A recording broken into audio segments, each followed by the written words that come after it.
някаква по-голяма дълбочина, някаква по-сериозна информация по дадена тема, каквато един сайт, например, не може да му даде, само тогава ти можеш да разчиташ, че той ще си даде парите за това твое издание. Както вече казах, най-успешните вестници са кулинарни и пенсионерски.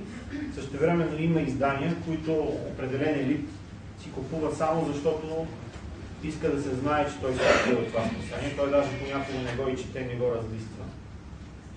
Но по някакъв начин списанията са част от житейския статус на този човек. Така че и за тази пазарна ниша има перспектива. Ако едно издание е успяло по някакъв начин да се хареса на снобите и на елита в България, то ще съществува независимо от това, чете ли се или не се чете. И в това няма нищо лошо.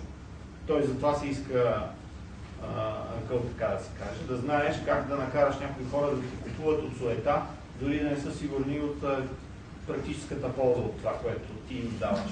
Но ако ти си направил хубавата корица, ако си направил хубавия дизайн и ако по някакъв начин караш човека да се гордее с твоя продукт, държейки го на масата си за кафе, това няма нищо лошо. Това също го казвам, давайки си сметка, че сред вас има хора, които се изявяват и в тази област, предполагам. Добрият дизайн е нещо много важно и не трябва да се подценява нито за секунда. Кои са по-успешните български списания днес? Започвам веднага с списание Ева, което вече 12 години мисля, че излиза, един истински феномен в българския книжен пазар. Интересното е, че то не е световна марка, а е българска. Същевременно обаче сегашните му собственици, които са собственици на Нова телевизия, шведска медийна групировка, не са българи. Но изданието успява да конкурира далеч по-реномирани марки като Ел, Harper's Bazaar, Cosmopolitan, Амика, зад които седят много по-сериозни издателски групировки и много дългогодишен редакторски опит в чуждестранни, така да се каже. Но ето, доказва се, че когато човек знае какво прави и за кого го прави, и когато се работи със старание, не е нужно непременно да си световна марка, за да имаш успех. Ева е списанието, което едновременно има много голям тираж и едновременно има много сериозни постъпления от реклама, което за повечето от други издания не може да се каже. Повечето от други издания или са доста четени, но с по-малко рекламодатели по някаква причина, или обратно. Имат много малък тираж и продажби, обаче имат рекламодатели, тъй като имат някакъв имидж. Например, Forbes. Списание Forbes далеч не е толкова четено и купувано, колкото българския му конкурент Manager, но тъй като това е една световна марка, с която всяка банка, например, би искала да се асоциира, че има реклама в това списание. В списание Forbes ще видите същия брой реклами, които ще видите и в Manager, въпреки че Manager го купуват и го четат, може би 5 пъти повече хора. Друго успешно списание в България е Европео. Той е типичен представител на тези списания, за които споменах. Хората се гордеят да казват, че са техни читатели. Това няма нищо лошо. Той е успяло да достигне до тази ниша и сравнително добре задоволява интересите на тези хора, които се отнасят с пренебрежение към малко по-масовите теми, разработвани от другите издания. Например, за едно списание като Европео би било обидно да сложи Слави Трифонов на корицата си, така както направихме ние в нашия трети брой. Защото, например, ние в Биограф смятаме, че независимо дали всички от нас като екип одобряват това предаване и неговия водещ или не, то е достатъчно явление, за да му се обърне такова внимание, особено когато стана 45 години. Вместо само да си въобразяваме, че ние с корицата си трябва да възпитаваме и да показваме примери за подражание. Ние не смятаме така. Женските списания са много успешни, казах вече. Гламур, Космополитън, Грация, това са списания, за които винаги ще има читатели, каквато и криза да настъпи. Просто жената като потребител не е човек, който ще се откаже да следи модата и начина, по който трябва да изглежда. За разлика от мъжа, който когато няма пари, първото нещо, от което ще се откаже, е да си плаща някой да му дава съвети. Какви обувки да носи или каква кола да кара. Той се информира от приятели и казва така за списанията този месец няма да дам никакви пари. Жената може да умира от глад, тя може 2 дни да не е яла нищо, обаче когато излезе новия Космополитен, където за пореден път да съветват едно и също, тя ще си го купи и с интерес ще прочете какво се посъветвали за пореден път. Светското списание Hello е един феномен, който от една година вече е на българския пазар. Той е типичен пример за много добре контролирано съдържание от лицензодателите, които в случая са от Испания. Първо той е започнал да излиза на испански, се казва Хола, и после Ола, и после вече и на английски под името Hello, както е в България. Значи те там контролират в Испания абсолютно всичко, цялото съдържание на българското издание и начало с корицата му.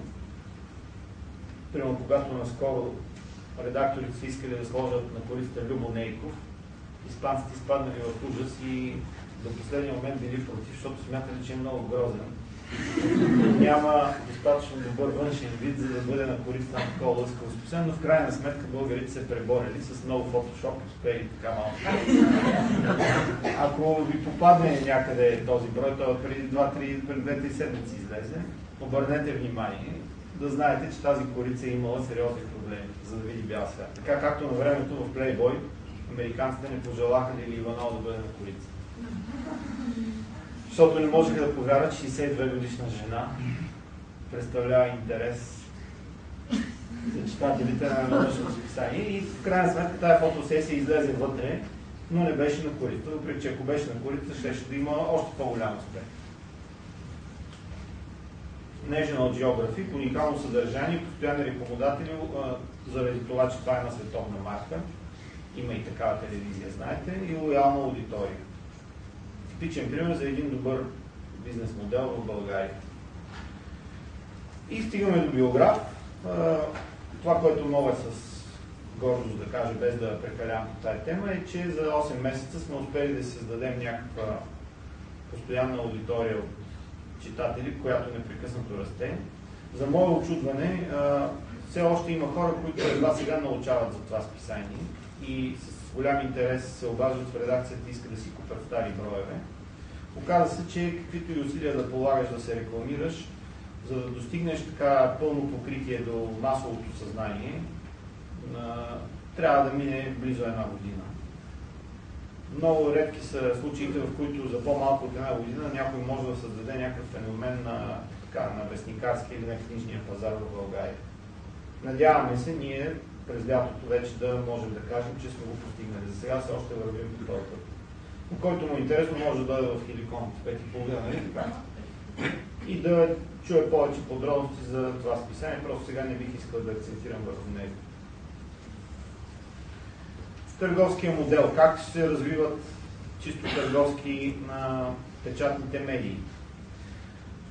Досегашните така наречени сергии, които всички от нас знаят във вид на маси, върху които са разположени много вестници, все повече ще изчезват, просто защото самите вестници намаляват за сметка на списанията, които изискват малко по-друг начин на предлагане. Същевременно бума, който има в България на моловете, до голяма степен привлече хората в тях и всички магазини за списания, които се намират в големи търговски обекти, генерират все по-голяма част от приходите за едно издание. Също така, нещо, което ние успешно се опитваме да наложим, мястото на списанията е и в книжарниците. Разбира се, не на всички списания, но когато едно издание в голяма степен има акцент върху публицистиката и върху четенето, върху литературата, няма нищо по-нормално от това то да намери своите читатели в една книжарница, а не в един павилион, където хората искат да си купят вестник или някакво седмично списание. Дигиталното разпространение, доколко има бъдеще към днешна дата, ние се опитахме и във Facebook да направим една анкета, дали има интерес към разпространение на нашето списание на PDF файлове, които са удобни за четене както на компютър, така и на смартфон и на таблет.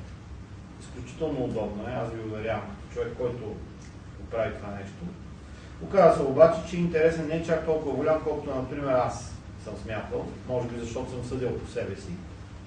Оказва се, че хората в България все още са традиционалисти и предпочитат да си четат списанието на хартия.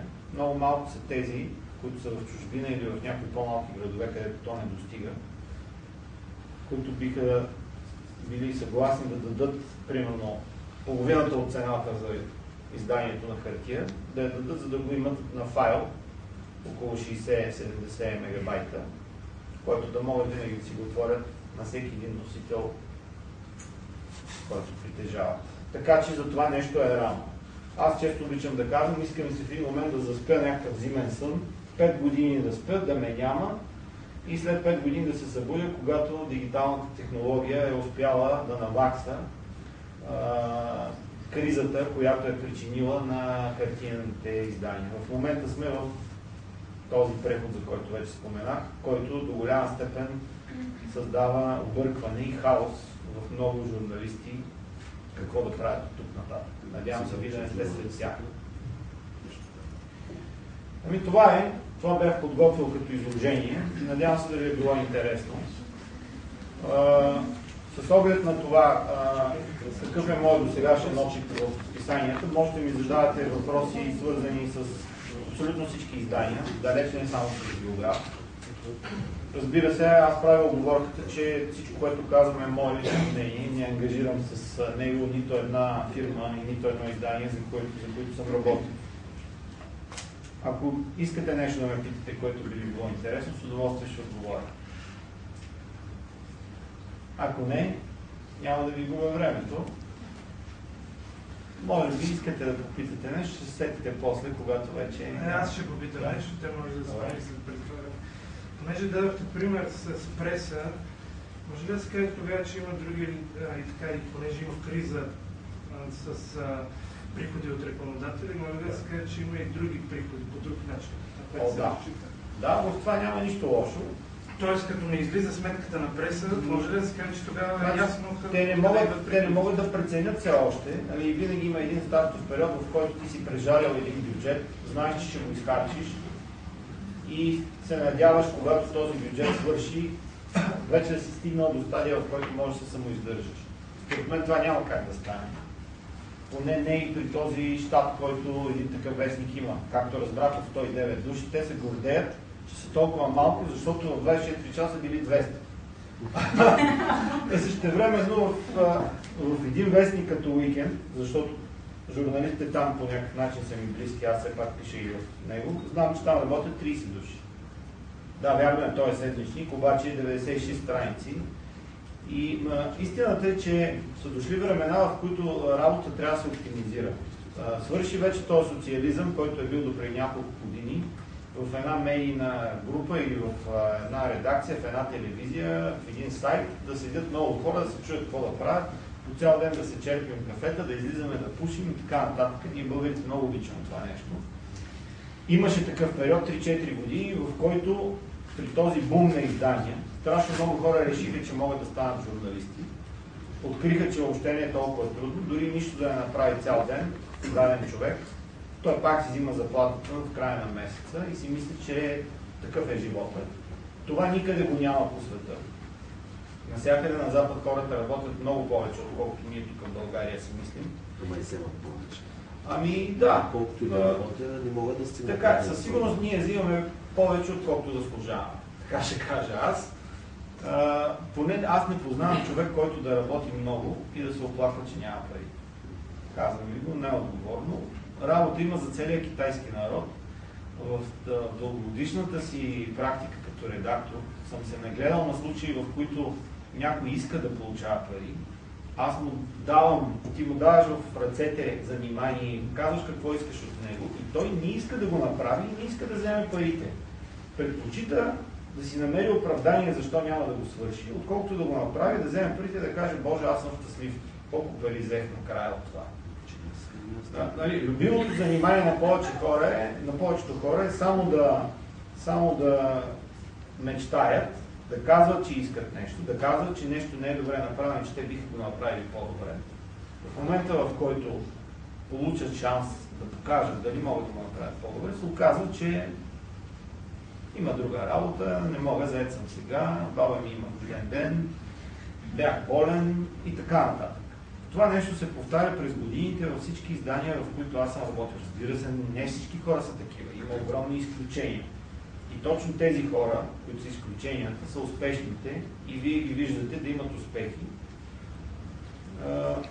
Но уверявам ви, не е за завиждане, защото тези хора работят много. Повечето са свикнали, ако може, нали, никой не може да ми плати толкова малко, колкото аз ще си изработя. Това е гениално поговорка. Вашата редакция колко души се състои? Не е за вярване, само 3. Само 3. Другото как значи, точно защото списанието предлага в дълбочина статии за най-различни хора, и биха могли да се съберат, дори да кажем, ще назначим 6 редактори или 7. Няма такъв кръгозор, диапазон на човешкото познание, да очакваш 5 човека да разработват всеки месец по 25 теми от различни области за различни хора. Единственият начин е ти всеки път да намираш външни сътрудници, на които плащаш, разбира се, хонорари. Да, сега ще ти дам дума. Единственият начин е този и нашата функция на хората, които са на щат в това списание, е да координираме работата на тези външни автори, което не е никак лесно. Защото той си има някаква друга работа, работи някъде другаде, в някаква друга медия или нещо съвсем друго. Ти трябва от продукта, който той даде, в крайна сметка да го превърнеш в нещо, което е част от концепцията и тертипа на списанието. Понякога дори текста се пренаписва почти изцяло, запазвайки само информацията, която този човек ти е донесъл, защото ти така или иначе не би могъл. Да, слушам те. Защо когато интернет намаля присъствие на вестниците и списанията, повечето от тях имат интернет сайт? Много добър въпрос. Много добър въпрос. Ето, Ню Йорк Таймс в Щатите показа, че когато съдържанието е достатъчно качествено, ти можеш и ти си убеден, че твоите журналисти правят разследвания и достигат до новини, които другите не могат да ги достигнат, ти в един момент можеш да кажеш до тук с безплатния сайт, ако обичате, платете $5 на месец. Разбира се, много по-малко, отколкото ти имаш и по-малко разходи, защото не напечатваш хартия. Ти му искаш 1/4 от това, което би му искал, ако е абонат на хартия, обаче безплатно затваряш сайт. Отначало всички си мислеха, че това няма да успее. Успеха обаче се дължи, пак казвам, на изключително старателната журналистика и начина на работа. Ако тук в България някой си мисли, че копирайки само от тук, от там, където видял и го сложил в своя вестник и в своя сайт, и си мисли, че някой ще му купува вестника, при положение, че той го напълнил с новини, които ги взел от агенция Блиц или от някъде другаде, ами няма да стане, няма да ти купуват вестника и няма да... Съответно, ако имаш сайт, никой няма да дава пари да влиза в този сайт, след като същите неща ще ги намери някъде другаде. Но ако ти си пуснал интервюта, които никой другаде не може, никой не може другаде да види, може отначало да има, в България ще е трудно, защото това е все пак една малка страна, с много малко богати хора. Но отначало дори да са 500. Сигурно сега, не знам колко са абонатите на Capital Daily на електронното издание. Може би 1000, не знам. Но рано или късно това ще се промени. Просто няма друг начин. Другия начин е самите журналисти доброволно да си признаят, че са излишни. Което също аз не го изключвам като тенденция. Ако повечето журналисти работят по същия начин, по който продължават да работят в България, те просто след няколко години се изненадат, ще установят, че тях ги няма. Никой не ги чете, тях ги няма на картата на тази професия и просто те ще кажат, ама какво стана изведнъж, защо сме на улицата. Колкото по-рано го осъзнаят, че това същото важи и с музикантите. Нека си зададем също интересен аналог.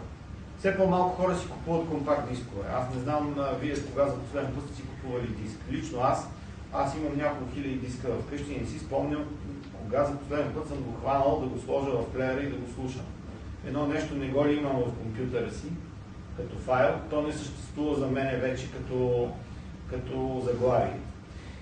Това не значи обаче, че музикантите са спрели да печелят пари. Дори напротив, някои от тях печелят още повече пари. Просто губят посредниците, тези, които се занимаваха с производството на дискове и които от един диск, който струва 20 лева, взимаха 18 за себе си и 2 лева даваха на Мишо Шамара, примерно.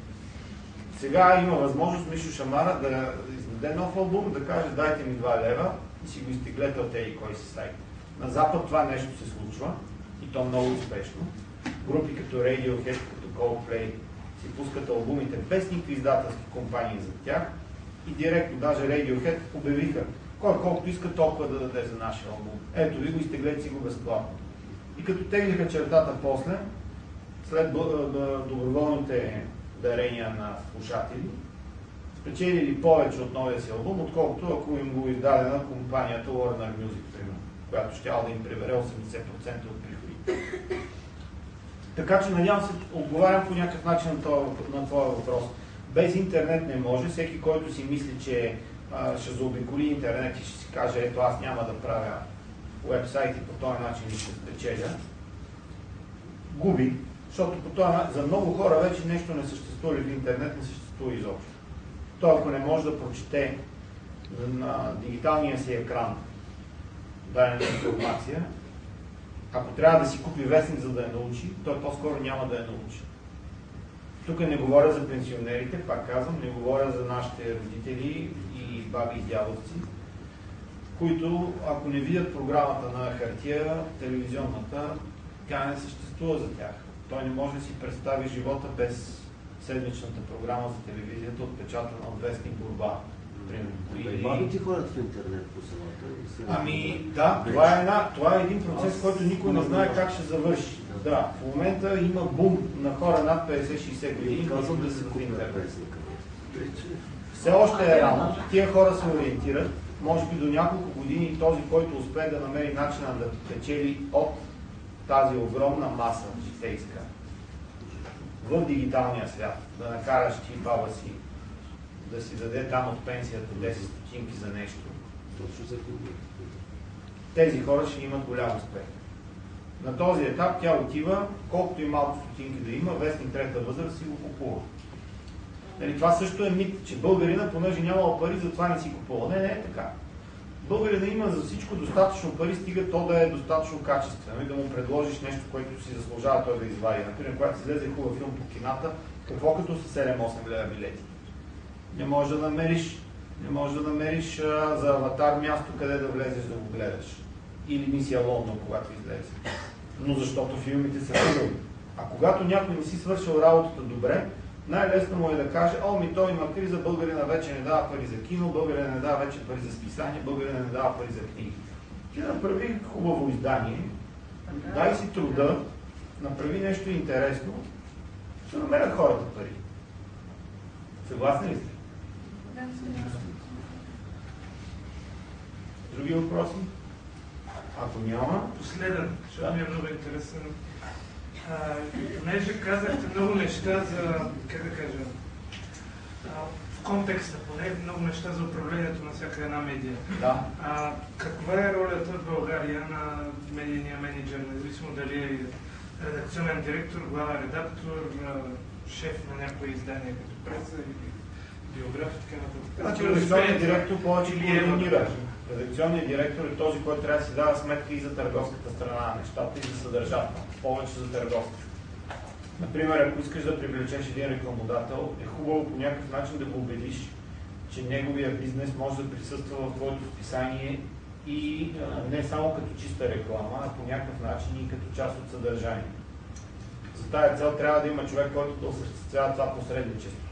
Само рекламният отдел не би могъл да го прави, защото рекламните отдели обикновено са хора, които нямат нищо общо с журналистика. Те в повечето случаи се държат дори като служители на фирмите, чието реклами внасят в списанието, отколкото служители на това списание. Него го интересува там интереса на Viva.com да е защитен, защото той от Viva.com получава, образно казано, своите пари, отколкото интереса на списанието пред Viva.com да е защитен. В това няма нищо лошо. Просто цялата тази прослойка рекламист, така да се каже, в момента е свръхразвита като бройка, а има много малко работа за нея. Идва отново времето, в което журналистите трябва да работят. ако въобще ще оцелее една медия, тя ще оцелее заради тези, които правят съдържанието й, а не тези, които вкарват реклами в нея. Въпреки, че има и такива. Значи, поне половината от списанията, които виждате на Сергията в момента, като застанете, съществуват само защото някой се е погрижил да ги напълни с реклама. Билото на роднински принцип, билото на шуробаджанашки, билото по инерция, защото някои рекламодатели са се свикнали да си дават парите в това издание. Това, че то в един момент спряло да бъде четено